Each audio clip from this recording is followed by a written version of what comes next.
What if I told you that the world's biggest sporting event wasn't awarded to the best football nation, but to the richest market on the planet? Because that's exactly what happened.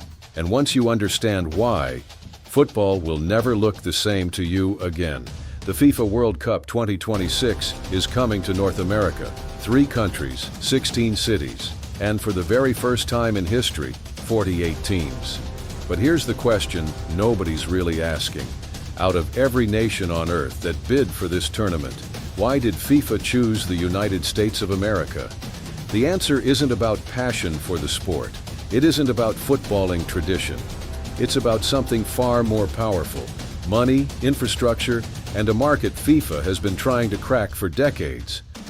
When the 2026 bid was voted on back in 2018, 2 proposals were on the table.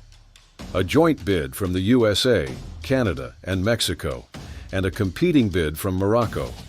On paper, Morocco was a romantic choice, an African nation, a passionate football culture, a continent that had never hosted the tournament twice. But FIFA didn't vote with their hearts.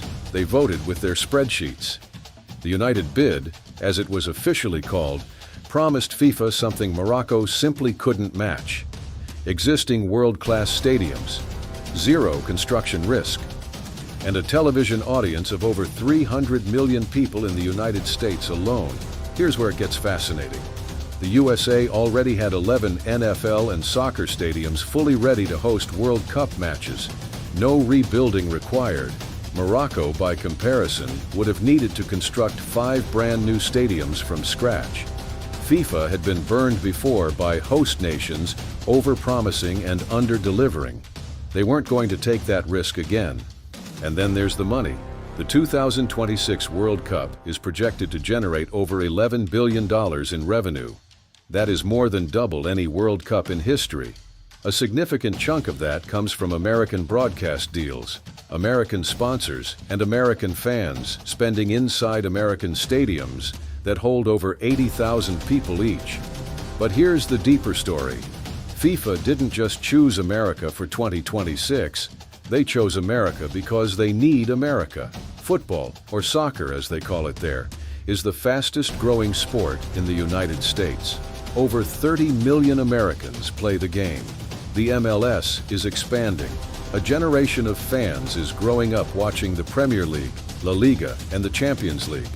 FIFA saw a window, and they jumped through it. Hosting the World Cup on American soil is FIFA's single biggest bet on the future of the sport. If this tournament captures the hearts of mainstream America, football becomes truly global in a way it has never been before.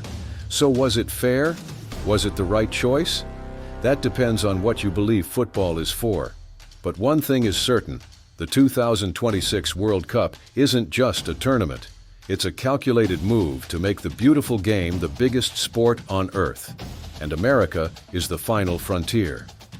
If you found this interesting, subscribe to The Football Lens, because we're breaking down everything you need to know about World Cup 2026, one story at a time. Drop a comment below. Do you think America deserved to host? Let me know.